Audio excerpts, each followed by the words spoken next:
Hey guys, this is DFD, aka Dark Frozen Depths, back with another Kamihime project video. Now, first and foremost, I have to point this one thing out. I am a little bit behind on doing this video and then a few other videos, so expect some of them coming up pretty soon. Also, I will have to point out that there's been a lot of crap that's been going on the global side with bugs, issues, and whatnot. I've even found out that with the Union event, there has been something that has come to my attention where it's a very serious thing, because now I've seen a screenshot of bots being very blatant with Union event where they somehow literally was able to send a Ssr fight to other players outside of the Union. It shouldn't be allowed. So it's like they're just like blatantly hacking the game now at this point without a care in the world. So that said, I really don't know how the state of the game is going to be later down the line, but I will have to say this. If Nutaku side closes down, then I have no idea if I'm going to continue doing videos like this or anything.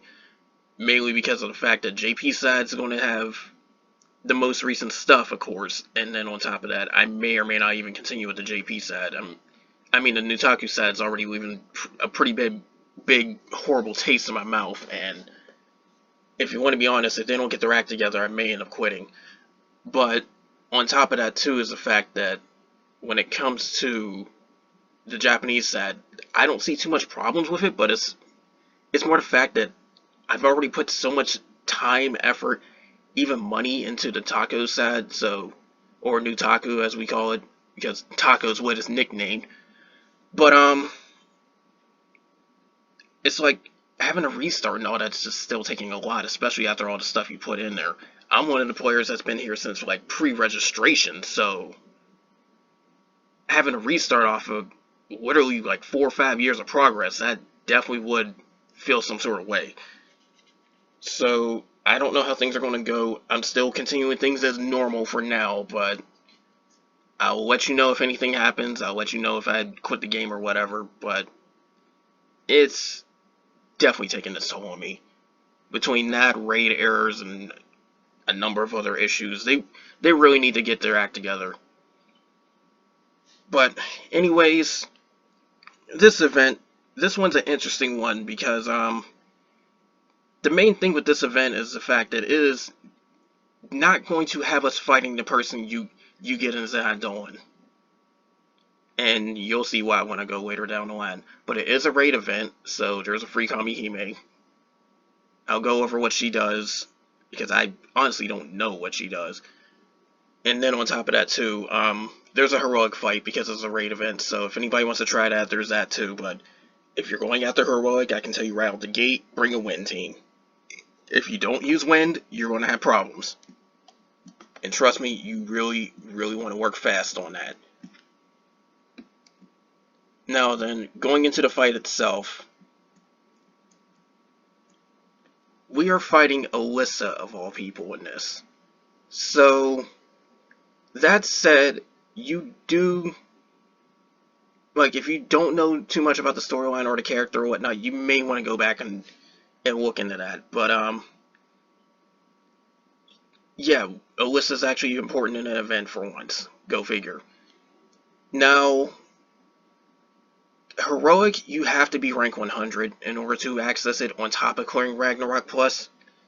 You don't have to clear it on your own, but you should, because there's missions for soloing raids.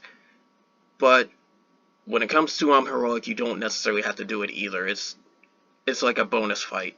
And according to heroic record, which is something we'll get later on, this heroic fight will be in there like a year later.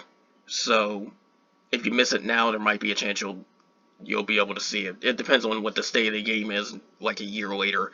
But if you are going to take on heroic, have a very strong team. They recommend 75,000 power. You don't necessarily have to have that, but you do need to know a lot about building grids and about using the right characters, because heroic is no joke. It really isn't. Some people may claim it to be easy, but no, they're just over-leveled for heroic. It's the fact that heroic is one of the hardest contents in the game when it comes to events. So, keep that in mind. Now, as for the fight itself, Mode changes is the name of the game for this. The thing with her is the fact that she's like stuck in a dream or something like that. There's more details in the actual event, but she's basically rampaging a lot, and to fit that, the mechanics with the raids, she tends to keep her mode gauge up quite a lot. Starting off with just expert, she'll always have the ability to keep pushing her mode gauge up whenever she does normal attacks in normal mode. So it's going to fill up her rage gauge pretty fast. On top of that too, she buffs her own lightning elemental attack too.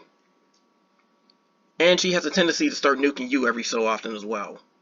So you do want to have a lot of lightning damage protection. One of the Kamihime that's going to be extraordinarily good for this fight is definitely Gaia, because she'll give damage cut with lightning resistance. So you want the thunder resistance, you want to be able to, well, thunder or lightning, same thing, but you want that resistance, you want to possibly have some damage cut. Now, when it comes to expert, it is 7.2 million HP. When her HP is half or less, she'll try to buff her elemental attack with a special buff. I have no idea if you can remove it or not. It makes it seem like it says that with how it says I keep the lightning attack up, but that could be Google Translate, who knows. But you definitely will be seeing her in rage mode quite a lot, so have some preparation for that, because rage mode is definitely the more dangerous burst ability she has, where it hits everybody. So keep that in mind. Now then, when it comes to Ragnarok and Ragnarok Plus, it gets even trickier, because her raging buff, her raging mode now buffs her lightning elemental attack for 2 turns. She only has 2 orbs, so she's going to be hitting you pretty frequently. On top of that, when her HP gets low enough, she will maintain maximum rage gauge, meaning you will not reduce it. This is the first time I've seen this type of mechanic.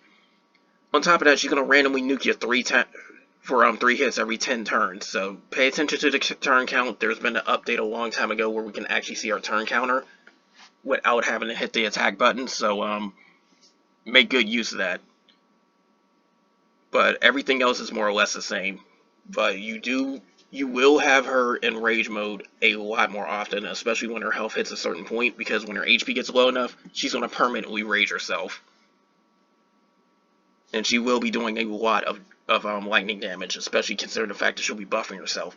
To make it even worse, Ragnarok Plus, that raging mode buff is 3 turns instead of 2 turns, so you may want to consider having buff removal if you're taking too much damage, but it's going to come right back very quickly, so be careful with it.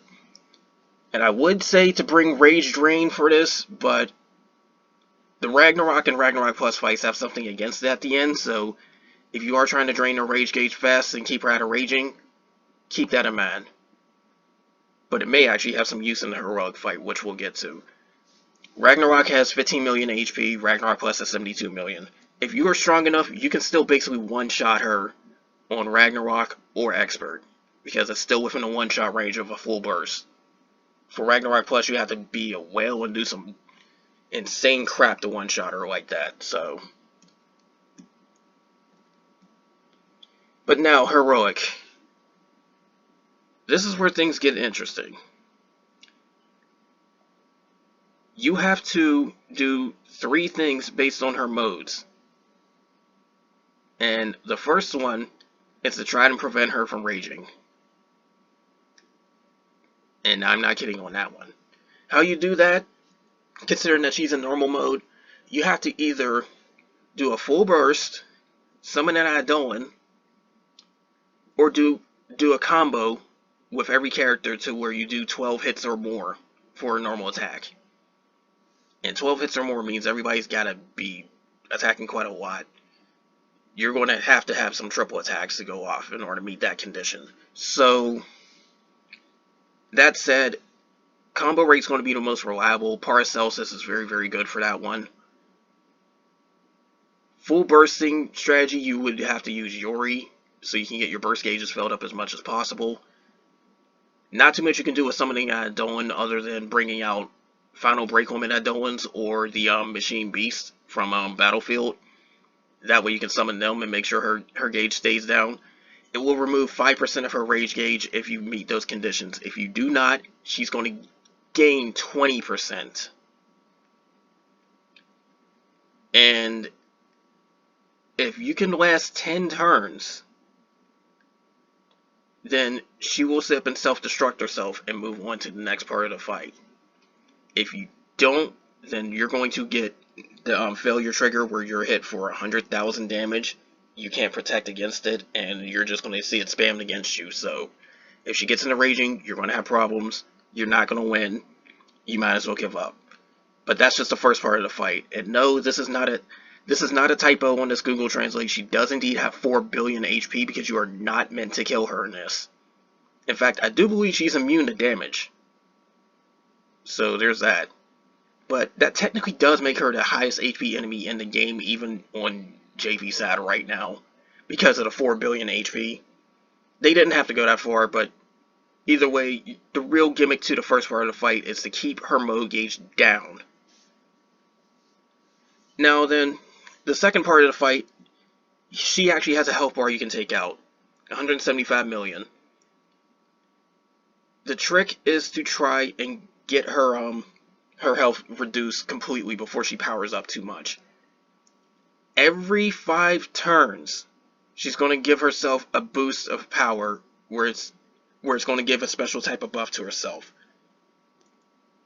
If there's 3 of these on her or more, the failure trigger happens, you're going to lose the fight. So make sure you try to take out her HP before 15 turns. It's 175 million. That is a lot to try to take out in 15 turns.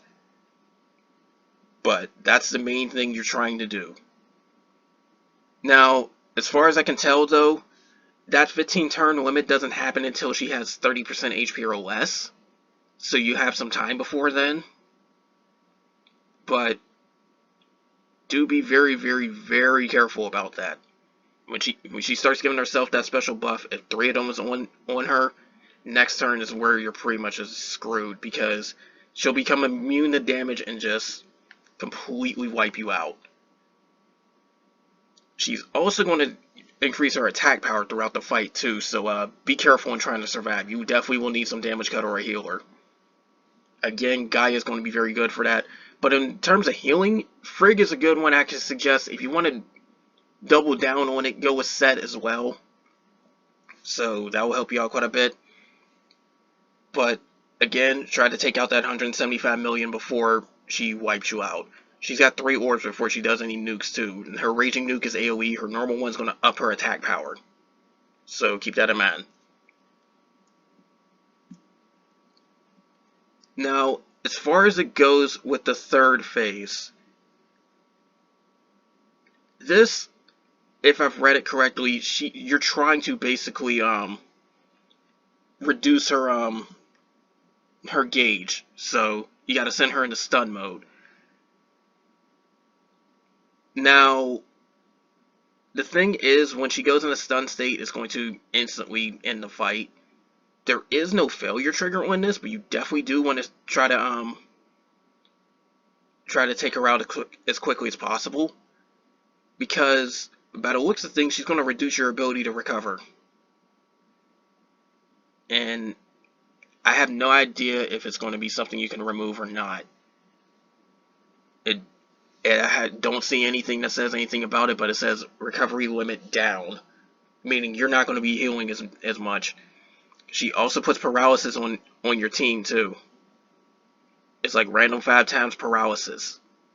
That's very, very dangerous, because if you're under paralysis, you cannot do anything. Now, there's also a debuff she puts on you where you can be more likely to get hit with debuffs, so that's not helping either. And she also has different things she does based on her charge turn count, so be very, very careful in that one too. So you have to pay attention to what she's doing. She has a number of different debuffs. They all can get in your way. She can up her damage output. She can reduce your defenses. She can reduce your recovery. It's all based on her charge turn count. Paralysis is a really dangerous one. Whenever she has full orbs, be careful of that. Yeah, excuse me. And just a sad note too, for some reason I tend to cough every time I do these videos. It's because there's a lot of talking, my throat gets dry. Sorry about that. But getting back on point. This last part of the fight also has that 4 billion HP. You are not meant to kill her. Considering that it is her mode gauge that you have to take out, it goes down based on the damage you do, but direct mode gauge, direct things that reduce the mode gauge is the way to go. There is an ability for your souls that can do that called Eternal Serpent. That will be very helpful for this third stage of the fight.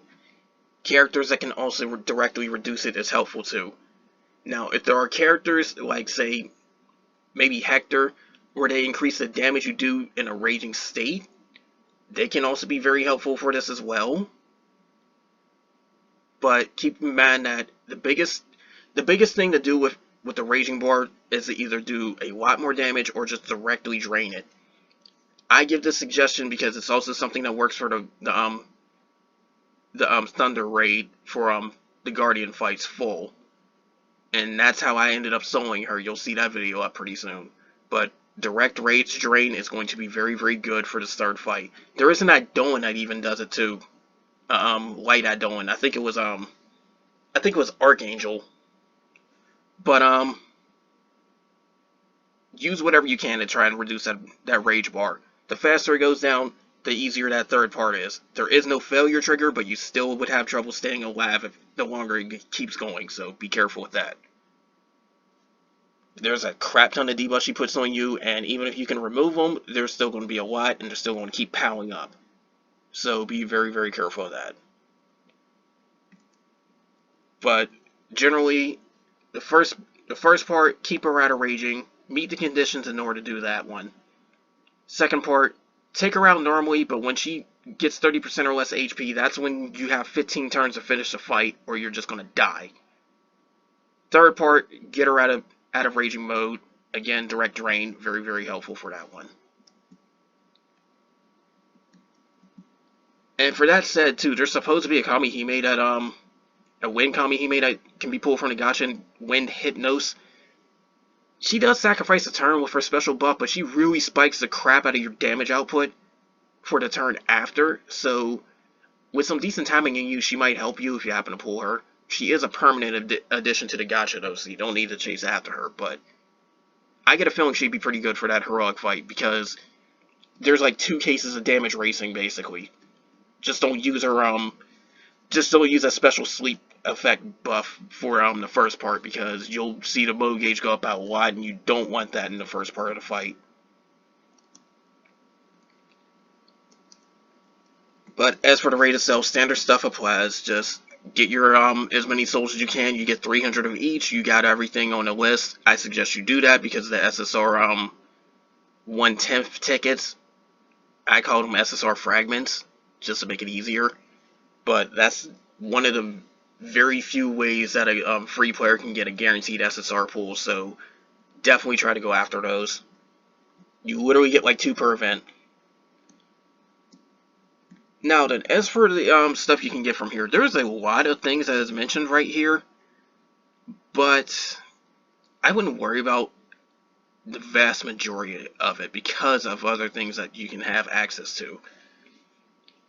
The only thing I could say that is probably worth keeping is the main Idoan, because of the fact that she gets a sleep debuff to enemies, and that is not commonly found.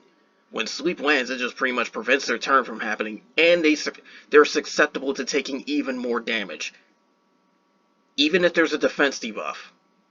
So that helps. That's one of the few cases you can go past 50% defense. So keep that in mind. Now, as for a main Idoan, she's not too bad either, but it still depends on how much you have. She gives 30% elemental attack, and she increases the chances of doing Stinger, which is another multiplier. So that may or may not help you depending on your setup. It's worth testing out or trying to see what works for you. Definitely keep her in sub-slots though. Sleep is going to be pretty helpful when it can land. Now, as for everything else, I literally have to say, even the Ssr Weapon, it's honestly not worth.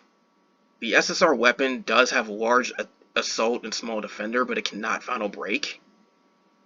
you can just go to ultimate raids and get one that could, so I wouldn't worry about it too much.